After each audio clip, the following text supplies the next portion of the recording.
Okay. Boker Tov.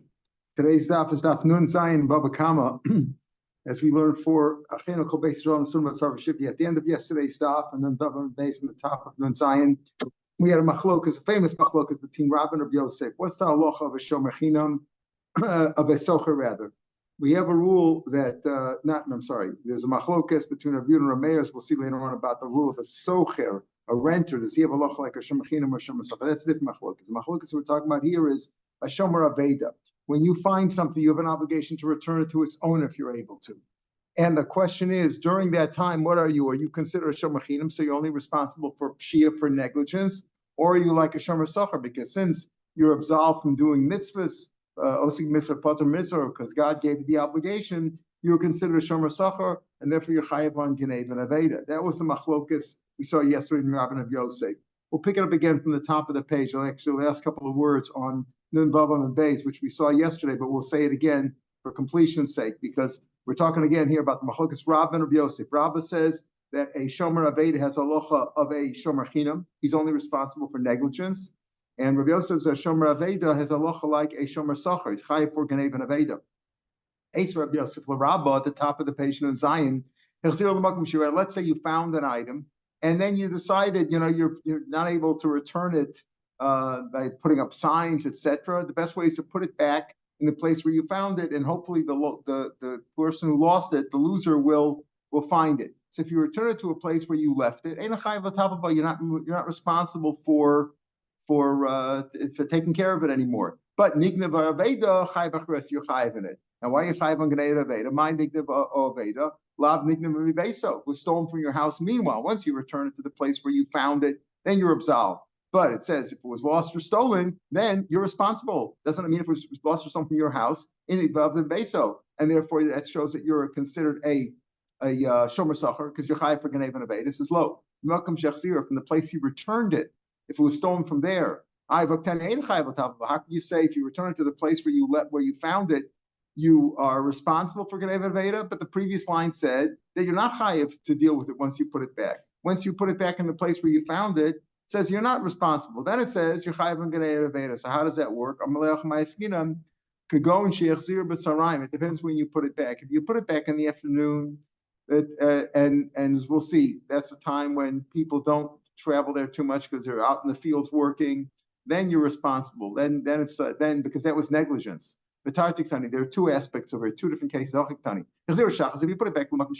you put it back in the morning, when the person who lost it is bound to come upon it when he goes to shul or comes home or goes buys bread in the morning time when he's going out to work, and he would normally see it there, then you've done a good job. Because it's normal for the person to go in and out then, and he'll find it. So then you've done a good job. And he'll see it. That's it, you're done. And if you return it to the place that you found it in a time. Let's say here in the shul, you found somebody's tefillin, right? So if you put it back near the shul in the morning when people come to put their tefillin on, that's a good returning because you've done your job. Probably the person who lost it will come to the shul, look for his tefillin. But if you put it back in the afternoon when there's nobody here, in the afternoon. If you put it back in the afternoon when there's nobody here, that's not considered returning it. And it's not normal for the people to go out and the people who frequent that place don't frequent it in the afternoon, and he won't see it. And then it was lost or stolen. You're chayav not because you're chayav on genev aveda. You're chayav because it's negligence. It's negligence. If you took an item, let's say you found a pair of tefillin right outside the shul, and you took and you put it in the middle of the street. That's negligence. That's what, so if it's lost or stolen, they're negligent, and that's what Rabbi will maintain. Therefore, he says a shomer aveda is really shomer chinam, but you're still responsible for negligence. Eisvei, another kasha. This is where we left off yesterday. Eisvei, another kasha that Rabbi Yosef asked on Rabbi. Again, Rabbi Yosef holds that shomer aveda is a shomer socher, and Rabbi holds it's a shomer chinam. Eisvei, lo lemuchayev, you're always responsible, the person who finds the item. Ad sheyachzir shuso, until you put it back into the owner's reshus, until you return it to him. My lolam afil mebeso, even when it was taken from your house, that's genev and aveda. Somebody stole from your house and still you're responsible. He sees like a shomer socher. Amalei, he would answer him. In other words, Rabbah will answer no. It's different with animals. There you're talking about animals. If even the nokdilu Nigra prices, since they take big steps and go outside, but into a CSA, it's different. Even Rabba is Moda that in the case of animals, they need extra precautions. You got to care for them. And if you left him around and he was able to run away, that's considered negligence. Not because you're chayiv and even aveda. You're responsible because it's considered negligence. Now the tables are turned. Esvei Rabba Rabbi Yosef. Rabba, who maintains that a shomer aveda is like a shomer. Now he has a kashan Rabbi Yosef. It says Pasuk hashev tishivan hashev ainli el bebeso. That's only if you return it to his house. And how do I know that if I return it to his garden or to his ruin, right? It's outside where it's not inside. How do I know that's considered returning also? However you return it, it's good enough. Now, what do you mean you return it to his garden or to his ruin? Meaning it's not protected, it's not closed and locked up. If you're talking about his garden, which is guarded, a garden which is guarded, it's got a wall around it, or his ruin, which is guarded. What's the difference? What do you say? If you return it to his house, how do I know even if I return it to his garden or his ruin? Because it says Teshivim. Now, what are we talking about? If we're talking about a protected, a sealed, a locked up garden or a churva, the same as his house, what's the difference? Put it back in his garage. If the garage is locked, it's like you put it in his house. Maybe we're talking about, we're talking about a garden which is not guarded or a room which is not guarded. And that's good enough. As long as you did, that's good enough. You didn't act irresponsible. You put it back in his rishus. You didn't have to put it literally into the house. As long as you put it back there, that's good enough. So you see, as long as you weren't obviously negligent, you're yotzei. That shows that a shomer aveda is like a shomer chinam. Amalei, Rabbi Yosef would answer, no. We're really talking about a guarded garden and a guarded ruin, or sealed and locked up. Because if that wouldn't be the case, you'd be chayav for Ganev and Aveda there. Isn't that the same as his house? The chiddush is over here, not that. Of course, you have to return it. If it wasn't returned properly, meaning not just enough to get away from negligence, you got to return it to a place where it won't be lost. If you leave it outside, won't it be lost or stolen, and you would be chayav? He says no. The truth is, we're talking about a guarded house. The chiddush over here is that he doesn't know that you're returning. When you return something to his house, you knock on the door and he opens up the door and you give it back to him.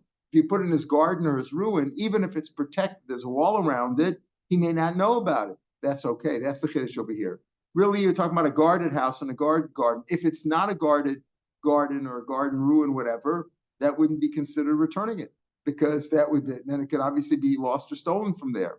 The chiddush is we're talking about really a guarded place. So why not just talk about a house? It's the same thing. The chiddush is there that you may not know that it was returned, and that's still okay. You don't need the owner's knowledge when you return it. You found an item, I found it, and I know that you have a garden over there with a high wall around it. I throw it into the garden, that's good enough. Why?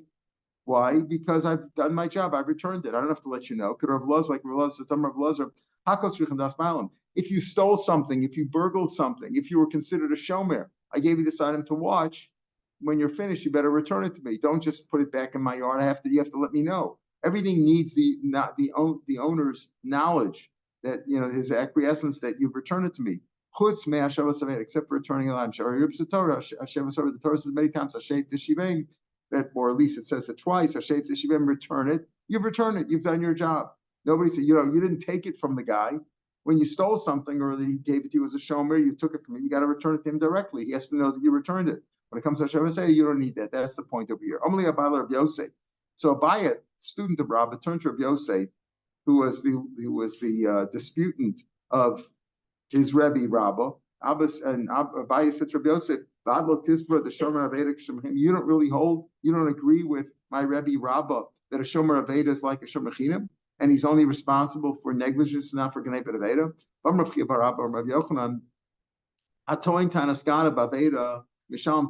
Now listen very carefully.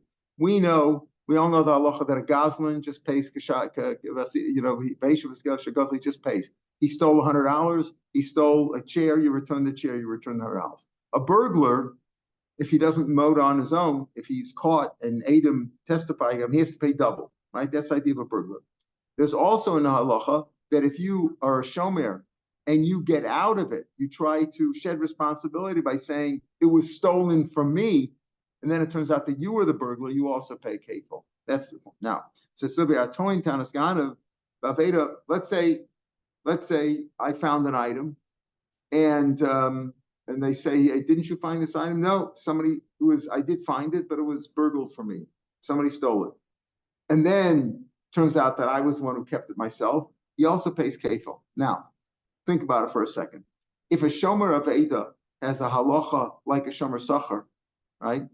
What's the halacha of shomer sacher? He's chayav in Genevei of Eidah. So when he claims that it was stolen from me, was burgled from me, he has to pay regular. Let's say it was worth $100. An item, let's say a jewelry worth $100. And the guy says, I lost it. He says, yeah, I found it, but they stole it from me. It was burgled from me. Okay. Now, what does he do? Does he have to pay for it? If he's a shomer sacher, he has to pay for it. It was burgled from him. He's chayav to get veda. So how can you have kefil over here? Kefil is only if I'm only responsible. I'm a shomer chinam, and I said it was stolen from me. Stole it. I'm not responsible. Not responsible. Then it turns out that I stole it. I got to pay kefil because the argument of burgled helped me get out of it. Then it turns out I was the burglar. I got to pay kefil. But if I'm a shomer sacher, if the shomer veda is a shomer sacher, as soon as I say it was burgled, I got to pay the keren. I have to pay the principal, the $100. There's no kefil. That's the point over here. So Abaye is saying to Rav Yosef, you don't hold that a shomer veda is like a shomer chinam. But we learn like this from Rav Yochanan. If you claim that it was burgled from you, the aveda on a lost item that you found, and then it turns out that you burgled it yourself, you pay kefil. But if you say that a shomer aveda is a shomer sacher, as soon as you say it was burgled, there's no kefil. I got to pay for it. I'm a shomer sacher. I got to pay for gneva and aveda. Amayim sham tashlumi kefil. Karnam boy shlumi. You got to pay the principal, and that's it. Because you know what I'm saying. If I'm responsible for something, let's say we'll see a case you borrowed it, right? You borrowed it. You have full responsibility. You're high for everything except for Mesa Kadarka, whatever, that died of old age or something, but otherwise you're chayiv on everything, right? So if I say, oh, it was burgled for me, what happens? I got to pay for it. You're responsible for burglary. Here also, if a shomer veda is like a shomer sacher, he's responsible for burglary. He's got to pay for it right away. How do you come to kefil? And I'll tell you what we're talking over there. He didn't claim that it was burgled. He claimed that it was armed robbery. List of Mizuyim is like armed robbery, armed bandits. Now, as armed bandits, even a shomer sacher who's chayiv for gneva veda, he's chayiv for gneva veda. Meaning, if it was lost or burgled, I wasn't careful. I didn't guard it well enough. I didn't take the right precautions. But if they held me up at gunpoint, that's an onus. It wasn't I couldn't help that. So that's an onus. That's different. Kagon shetoin tanis list of Mizuyim. He tanis list of Mizuyim, and that's why he'd be chayiv kefil. Why? Because he made a claim that would shed his responsibility. Like a shomer chinam who says it was stolen from me. Okay, you don't have to pay. If it was stolen, it was really stolen. That's it. You swear it was stolen. That's it. Now, if afterwards it turns out after you swore, it turns out that you stole it, you got to pay double. But over here, he swore. What did he say? He said it was robbed from me, but armed robbers came and took it from me. Armed robbers are part even a shomer sacher is part for armed robbers. That's an onus. He's not responsible for an accident or something beyond his control. That's what happened over here. And therefore, that's why when it turned out afterwards that it was him himself, right? That's why he has to pay kefil, because he was able to get out of it by claiming something that wouldn't make him pay. When do you pay kefil? When if you made a claim, either when you pay kefil, either you're a burglar, they caught you with a burglar, you got to pay double, or when you claim that it was burgled and it turns out you're the burglar and you lied about it, you swore falsely, then you have to pay kefil. But over here, the question is, if he's a shomer sacher, if a shomer aveda is like a shomer sacher, as soon as you say it was burgled, he has to pay the keren, he has to pay the principal. How do you get kefil over here? He's got to pay for it. He's a shomer sacher is responsible. The answer is he didn't say that it was burgled. He said it was armed robbery that took it away from me, and therefore I'm not responsible. And he swore to that. Then afterwards, you found out that he himself had burgled it. Then he has to pay double. But list of Mizuyim Gazlanu. That's not a ganaf. List of Mizuyim ganaf is he comes in the middle of the night, right? Middle of the night. That's when seeing a Gazlan, and a Gazlan holds you up. Just comes and steals it. He just returns it. But a ganaf pays double. Why? Because he showed more respect for a person, for people, than for God. That's the reason supposedly the reason for kefil. So he says, list of Mizuyim is a Gazlan. It's not a ganaf. How do you pay double? Amalei, the last line, Shani Omer, list of Mizuyin, keeping the mitmar inches, since they hide from people. In other words, they don't want to be seen. He was armed robbers who took it from you, but then they want to hide. They don't want to do it openly. Gangan is considered a ganef, and he pays kefil. Yeah. There's no machlokas there. About everybody would agree if it was at least the Mizuyan that you lied about it. Yeah, that's right. That's right. Everybody would agree with that. That's right. That you would pay the if it turns out that you were the ganef, right? That you were the ganef, you'd pay kefil. Why is that a ganef? Isn't it a ganef? No, it's a ganef because he also hides away. Ganef Rash is a masham kefil. If you claim that it was stolen from you by armed robbers, and then it turns out that you took it, you're chayav kefil. Now, if it was true that it was taken with armed robbers took it away, you're not responsible. That's considered an ones. Esvei, another kash. Lo imam between a shomer chinam and a shomer sacher. If you say by shomer chinam, Rashi says, look at Rashi. Masisi the loyadana hechatanya.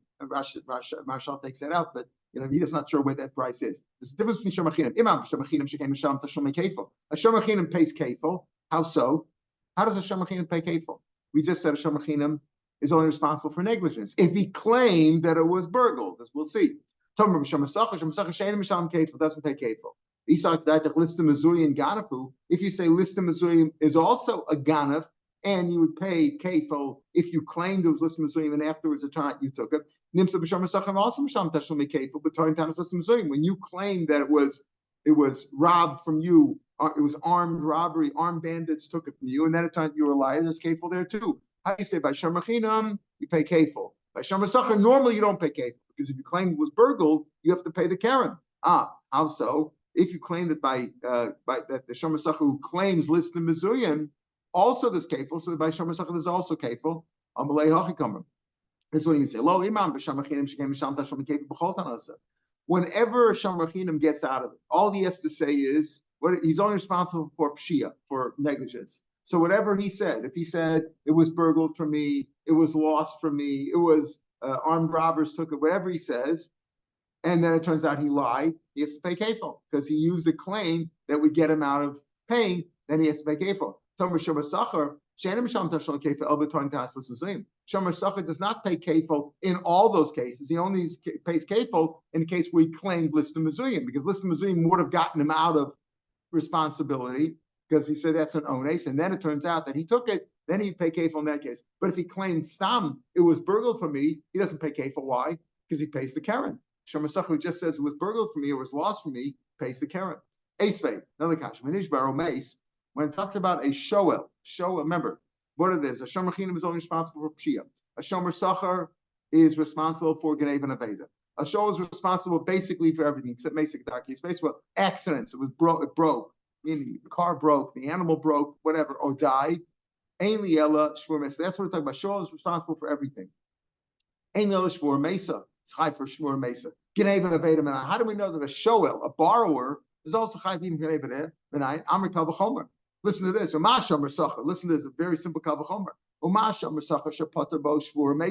shomer sacher is not responsible for accidents, right? It broke down, it died, but still chayv genev and aveda. You chayv genev and aveda, which took an accident is beyond your control, right? So shomer sacher is not responsible, but he's still chayv for genev and aveda because that was partially under his control. He should have taken more precautions. Shoel shechayv b'shvur mesa. Shoel is chayv even for accidents. And it didn't certainly chayv genev and aveda. That's a real strong kal v'chomer, right? How do I know that a shoel is chayv? The Torah doesn't say that a shoel is chayv genev and aveda. The Torah says that a shomer sacher is chayv genev and aveda. How do I know that a shoel is chayv genev and aveda? It's kal v'chomer. If he's responsible, madach a shomer sacher was not responsible for accidents. He's responsible for genev and aveda. So a shoel, which is responsible even for accidents, certainly should be chayv genev and aveda. That's a argument, a kal v'chomer that cannot be answered. You can't refute that. Wait a second. If you say listim mezuyim, we know what listim mezuyim is. It's an accident, right? It's beyond your control. They came with guns and took it away. But is that we know you're not responsible if it really is listim mezuyim. But if it's a claim of listim mezuyim, right? You claim it's listim mezuyim, then it turns out that you took it. That's considered a ganef. Listim mezuyim as ganafu a minor of tshuva. Why is there no tshuva? I can give you a good kasha. Mal shomer sacher. I can refute your kavachomer. Shomer sacher shkem sham tashlim kefil b'toin tanas l'sim zayim. A shomer sacher pays kefil if he claims what listim was. He claimed it was an accident. It was beyond his control. They armed robbers, and that's how he got out of it. And then it turned out that he was the one who stole it. Then he pays kefil. Whereas a shoel never pays kefil. Why would he pay kefil? Whatever, he has no excuse to get out of it. He's chayiv on pshia. He's chayiv for negligence. He's chayiv on geneva aveda. He's chayiv on accidents. So he'll never have kefil. So why do you tell me? Oh, kal v'chomer ma'arach shomer sacher, which is patur on onsin, is chayiv on geneva aveda, right? So a shoel is chayiv even on onsin, certainly chayiv on geneva aveda. Yeah, but shomer sacher has a chumrah that shoel doesn't have. Shomer sacher can have a what? A chayiv of kefil. Right? If he argues that it was listed Mazoyan and it turns out he's a liar, pays kefil, whereas a show never has kefil. Why? Because it's whatever he says, either return the item that you borrowed. I don't have it. It's lost, stolen. They whatever it was an accident. Tough. You're responsible for it. So he never pays kefil. On Malay, so he answered him, Ksavar Haitana, Kana below Shvua, Adifim Kfeil B'Shvua. This argument, by the way, this last argument was not about the issue. It was really defending Rav Yosef. The kasha on Rav Yosef was that the fact that Toin Tanis Gaina Baveda pays kefil, doesn't that show you that it's a shomer chinam? So he said, no, you can have a Toin Tanis Gaina and Toin Tanis listed Mazuyan, and that's what it's a shomer. So really a shomer Aveda is really a shomer socher. But how does he have kefil? But he claims listed Mazuyan. So here we're arguing the issue is Toin Tanis listed Mazuyan, do you pay kefil there or not? So here, l'chora, if listim Mazuyan pays kefil, so you have an argument that shomer sacher has a chumrah over shoel, the shomer sacher that pays kefil, whereas shoel never pays kefil. The answer, no. Ksavar haitana harna below shvua adif mikvel v'shvua. It's a bigger stringency to say that you always have to pay the principal no matter what. If you're a shoel, you have to pay them no excuses. It's lost, stolen, they grabbed it from you, it was an accident, no excuses. That's a bigger chumrah than a shomer sacher who pays kefil, but only in the situation when he swore falsely. Ksavar haitana kanabla shvua, having to pay the keren without a shvua. Why? Because if I borrowed something and I don't have it to return, I got to pay back no matter what. I got to pay the principal back no matter, no excuses. That's stronger. I feel mikfela b'shvua, stronger than paying kefil with a shvua. When do you pay kefil? You only pay kefil. We're talking about a shomer. I'm not talking about a regular ganav. Regular ganav pays kefil. No shomer involved. But a shomer pays kefil only when he swore falsely. You're a shomer, and you told me, and I said, "Where's my item?" And you said it was burgled for me, right? Burgled for me. Swear to it. You swore that it was burgled. Then it turns out as item that you took it. Then you pay the kefil, and that's only in that situation. So really, like Rashi points out, the reason why you have to pay the kefil is for the knas. It's a fine for swearing falsely. Rashi, even where we are now, a little bit below, right? Rashi says the kefil ein b'shomer achi yishbul shaker, until you swore falsely. Shenigdamei menu yachkach bo edim, and then edim came, like we're going to see later on in the 7th parak. Hilkach knasa mishum shvuahu. The Kanser Hashem made him pay the kefil for swearing falsely, and the chumrah. It's what would you rather have?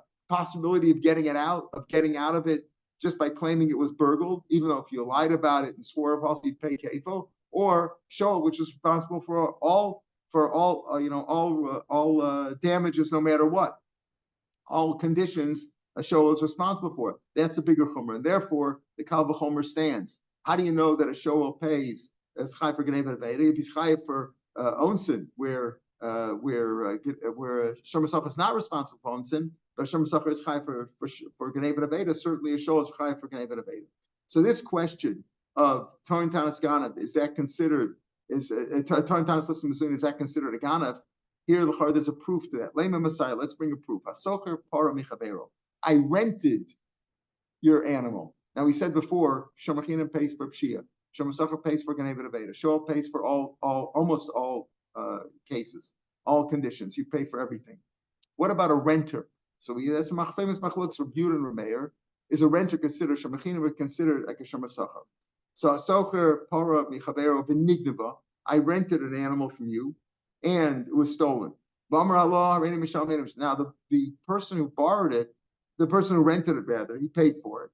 But he said, listen, you know what? it was stolen, I'll pay for it. I don't want to swear about anything, I'll pay for it. I'm not going to swear. Nimsa ganaf. Afterwards, he found the ganaf. It really was so. He told the truth. He told the truth. He didn't want to swear. I don't want to make a shvua. It was burgled from me. All right, I don't want to make a shvua. I'll just pay for it. I paid for it. Now, when he paid for it, it's like, you broke it, you bought it, you paid for it. So if he paid for it, now you found the ganaf. The ganaf pays kefil because he's a ganaf, right? Who does he pay to? He pays to the renter because the renter is the one who paid for it, right? He pays it. Nimsa ganaf misham tashlim kefil the socher. He pays to the socher. Okay. Savrua, Rav Yehuda, we held like Rav Yehuda. Machlokas Rav Shas, Rav Meir Rav Yehuda, we usually go like Rav Yehuda.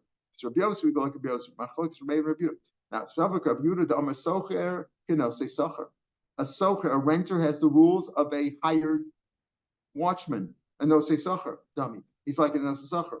And therefore he's chayv and Aveda. Midik Tani, but Amar Reina Mishalim, Ve'edi Nishba. He says, I'd rather pay for it and not swear. Mechlal di boy, patnav shei b'shvu. It's mashma if he wanted to swear and say what? And say it was stolen from, it was burgled from me, he wouldn't be pater. What's the case? Could go into Katan, Tinus Listam Museum. Wait a minute. If a socher, a renter, is like a shomer socher, so how would he get out of it? By claiming that it was burgled, right? He says, I don't want to swear. I'll pay for it. Okay, you bought it, and then they find the ganef. They find the ganef. He pays the kefil to you. But let's say, what would he have sworn to get out of it? Saying it was burgled. He's a shomer socher. He has to pay for it anyway. What would that have helped? The answers could go into Kantor and listen. He says, must be speaking about this kind of a case where he says, no, it was armed robbers who took it from me. And that's how he got out of it. Afterwards, you find afterwards the ganef came. He claimed it was Listam Mizuyim.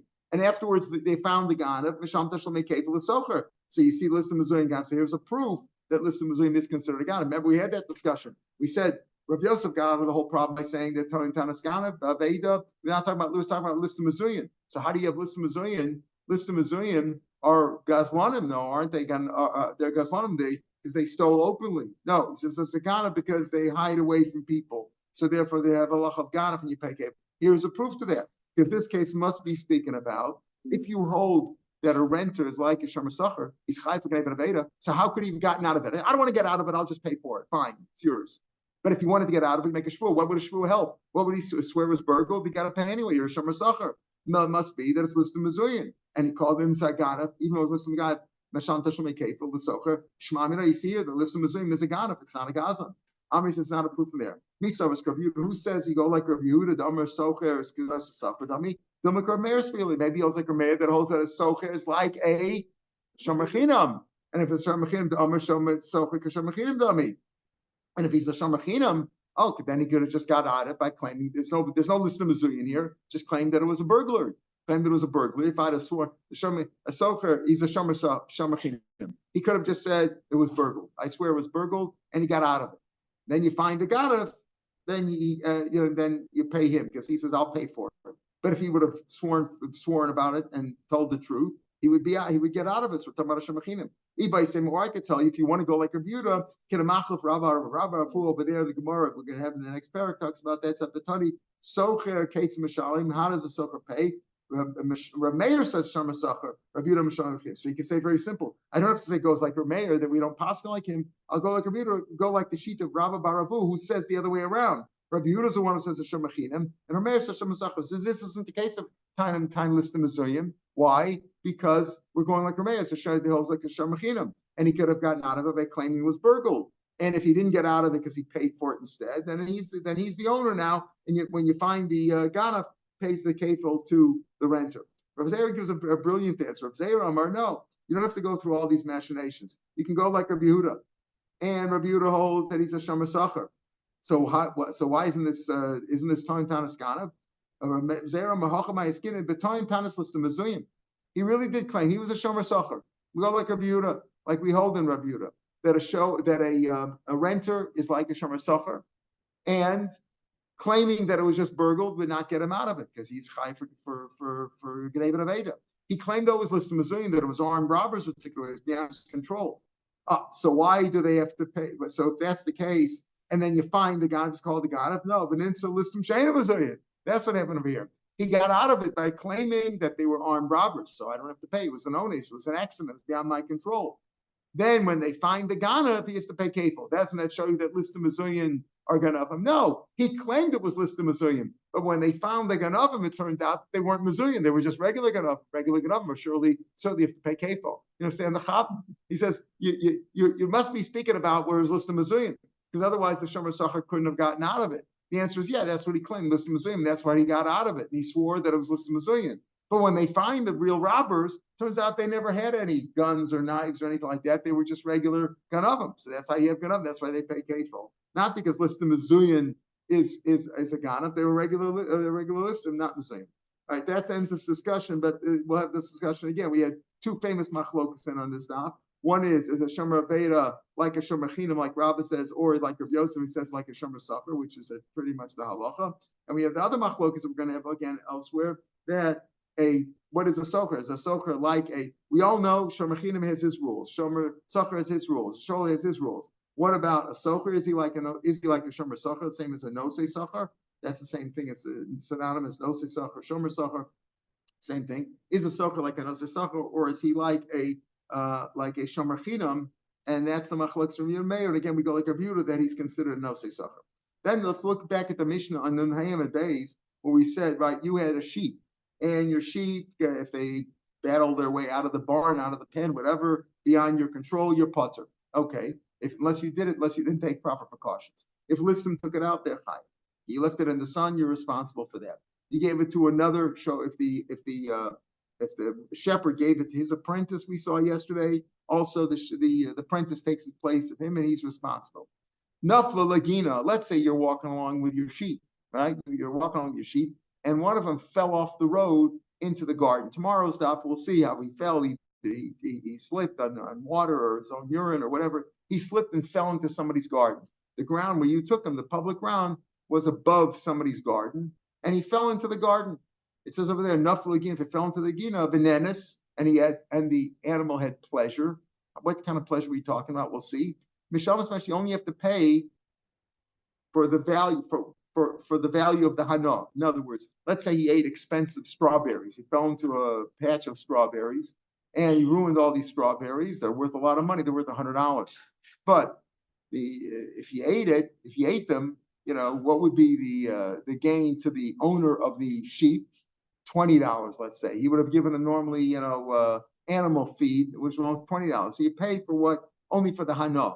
However, yarda kadarka, the Mishnah said, if the animals just went in there, and as you let them in there, and then you got to pay the whole $100 for the strawberries because you took them into the other person's garden, the chavana. So you're responsible for that. But if he fell in by himself, he only paid minutes. Amarav, says the Gemara. Amarav, the nechbata. What was the pleasure? We assume the pleasure was that the animal ate the strawberries. No, the pleasure was that when he fell into the garden, the strawberries acted as a cushion and protected the animal from hitting the ground straight, directly. Understand? Whatever it was, strawberries, apples, whatever it was. How did he have pleasure? He fell into a garden. He has to pay for the pleasure. What pleasure? The pleasure of not striking the ground directly. Saved him from serious injury. Okay, whatever. You bring a, what do they call them? An adjuster. I never figured out how those adjusters work. A shamai, yeah. How do they work? Who pays them off? I don't know. I guess whoever pays them a bigger bribe, they go for them. Anyway, I don't know how that works. But it's an adjuster. You bring an adjuster in. Amarav benechbeda, right? It's only when he was the pleasure was that he saved from a direct strike. Aval ochla. But if the animal fell into the garden and then ate up the strawberries, afilu mashahendes and misham sachara. If he ate them up, what was the fault of the animal? The animal, the chora, doesn't even have to pay for that. Rav says he pays the hana if he, the pleasure that he got out of not striking the ground, that he saved those damages. But if he fell into the ground and he ate them up, what was the animal supposed to do? I feel mashenis, he doesn't even pay for that. Wait a minute, he doesn't pay for that. What do you mean? Lema Rav l'tamei. Rav goes according to his reasoning. It's a strange happening over here. Dam Rav, let's say we had before this case, I took my fruits. I had a bunch of fruits, plums, whatever, took them into somebody's yard. Now, that an animal owned of the owner in that yard slipped on the plums and he hurt himself. So I have to pay, right? But let's say the animal ate up all the plums and had diarrhea and got sick from that. Then, even though they're my plums, I can't be held responsible for the damages. I said, who hasn't to eat it? If I put him in there, I brought him into his yard, and the animal tripped on him, it was something beyond his control, then I have to pay. But if he ate him, not my responsibility. So same thing over here. If he ate him, he's not responsible. When did you have to pay for the pleasure you had? If he was saved from damages by not hitting the ground directly, so the strawberries acted as a cushion. But if the animal fell in there and then ate him up, you don't have to pay. And the Chorah goes like Rav goes according to Rav, the animal shouldn't have eaten it, right? In other words, not my responsibility. I can't help the animal. The animal ate it, just like he said over there. If I brought my plums in and your animal ate it, it's not my fault. So here also, the owner could say, it's not my fault that the animals ate up your thing. That's what animals do. You compare the two cases, they're reversed. When did the Rav say over there, he could say over there, where my plums hurt your animals. I brought my plums into your yard, and your animal ate up my plums. Who asked him to eat them? You said, I damaged your animals? I damaged your animals if they slipped on them. Okay, that was beyond their control. But your animals, the Chavana, ate the plums. Like the Matzi Amalei Mar to pay, the owner of the payers, I'm the owner of the payers, the plums, could say, Lomish, I'm not going to pay. The animal shouldn't eat. Who asked your animal to eat up my plums? You're right, I had no right bringing them into your yard. And if they caused damage directly, the animal slipped on them or something of that sort, or I did some damage with the plums, fine. But if your animal ate, I'm not responsible. But over here, to say when it damaged somebody else, the Patir L'Shleimi Miyamar. But over here, we're saying that my animal ate up your strawberries. It's one thing if I say, if I brought my fruits into your yard, and your animal ate up my fruits and got sick, I didn't ask him to eat them. I have no right to bring him in, but I didn't cause your animal to eat them. Your animal ate them. That's his problem.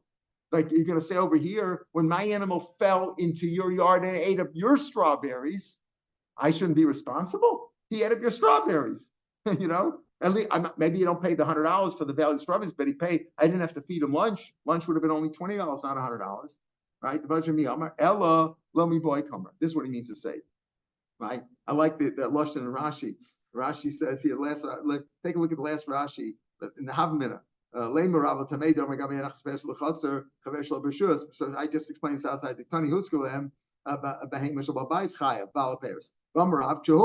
animal slipped on the plums that I brought in. But if the animal ate up my plums that I brought into your vitriza and he had diarrhea, he shouldn't have eaten. The animal that fell into your yard, Anusi fell into your yard by mistake. It was an accident. Showing he shouldn't have eaten it. Remember, that's a very common phrase here in Israel. Mani yacholasot. What could I have done, right? What could I have done? The animal fell in there. I'm responsible. The animal fell there. An animal sees some fruits. He's going to eat them, so I'm not responsible. What are you talking about? How can you compare? I brought my fruits into your yard. If my fruits did damage to your animals, because your animal slipped on, fine. If your animal ate my fruits, I'm not responsible for that. He didn't have to eat my fruits. But over here, my animal fell into your yard and he ate up your fruits. At least I should have to pay for that. It's Lomi boy comer. Lomi boy is top of the Gemara. Top of Lomi boy comer. Lomi boy achla. Certainly, if I ate them, if my animal ate the fruits, I have to pay the mashalamis. At least pay for it. I didn't have to serve him lunch. But if the animal struck the fruits and as he fell on top of them, it says, what did I do to you? What did you do? I have to pay for those fruits that he crushed by falling on them. Listen, you were simply you did a good thing. You had a protection over there. Your fruits acted as a buffer that my animal shouldn't get injured. You're simply like you chased away the lion from somebody else's thing. You did a mitzvah here.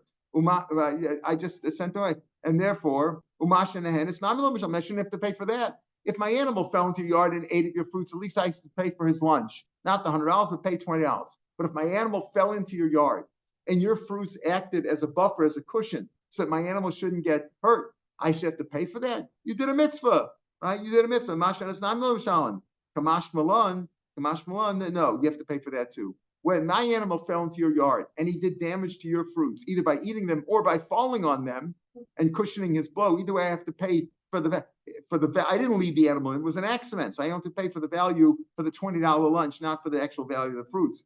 So maybe rather, maybe that should be the case. What do you mean? I would think that my animal fell on your fruits, so you did a good deed. You had your fruits there as a cushion. Why should I have to pay for that? When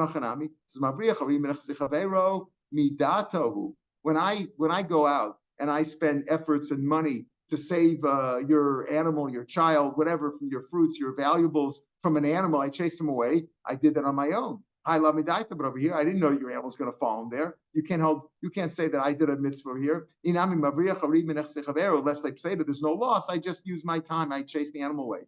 But here I've lost the fruits. Take a look at Rashi. Let me boy from the top of the page. Let me also let the Mishnah certainly, even though I don't have to pay, I wasn't negligent with my animal over here. The animal fell in by accident. He tripped. He slipped on something, as we'll see. And I wasn't negligent. It was an accident. But at least that my animal did he did eat the strawberries. I should pay for lunch. But he was also an accident. He fell in there and fell on top of the fruits. The owner of the field, the owner of the strawberries, I was doing a mitzvah over here. I kept an animal away from your stuff. I kept your animal from being injured. He didn't hit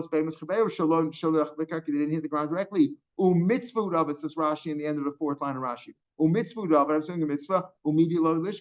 And you shouldn't take any payment for that. I was doing a mitzvah. You shouldn't get paid for mitzvah. So mitzvah, I was doing a mitzvah. My strawberries protected you. I had my strawberries there, so if any animal falls, I protected you. But there's a difference there. In the case when I protected you on my own, number one, I made an effort to save the animal. It was my choice, and also there was no loss involved. I chased the lion away from your assets. But over here, there was number one, I didn't choose to save it. Where your animal fell in by accident into my yard. I didn't choose to have my strawberries protected. I didn't anticipate that.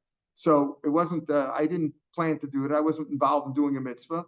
And number two, there was a loss. I lost my strawberries. So the chiddush is that you have to pay both cases. If the animal fell in by accident and he either ate up the strawberries or the strawberries got ruined because they acted as a cushion, either way, the owner of the animal who fell in, he has to pay for what the animal had pleasure, meaning that it saved him. With $20 for his lunch, or $30 that he would have paid for cushions, whatever, to protect him, whatever the amount was. There you need an adjuster. But if the animal was taken in, if you took the animal in on purpose, then you have to pay for the full value. How did the animal fall in here? If we say he fell in, it was an accident. So here the Gemara is going to talk about that he slipped on either on urine, or he slipped, or Rabbi says even if another animal pushed him in, whatever. They were talking about how he fell in there, and that's why he's not responsible. The owner of the animal, it was an accident. The owner of the animal was not fully responsible. Only has to pay for what the animal had pleasure. Tomorrow's stuff will start from here from Heichi Nafal, and we'll take you till the 10th line on Nun Tes. On Sunday we'll pick it up from Nun Tes on the 10th line, the end of the 10th line, right after the word B'shishin, starting with the word Omar, the last word in the line on the 10th line of Daf Nun Tes. Shabbat Shalom l'kulam, Besurot Tovot. Amen. Shabbat Shalom.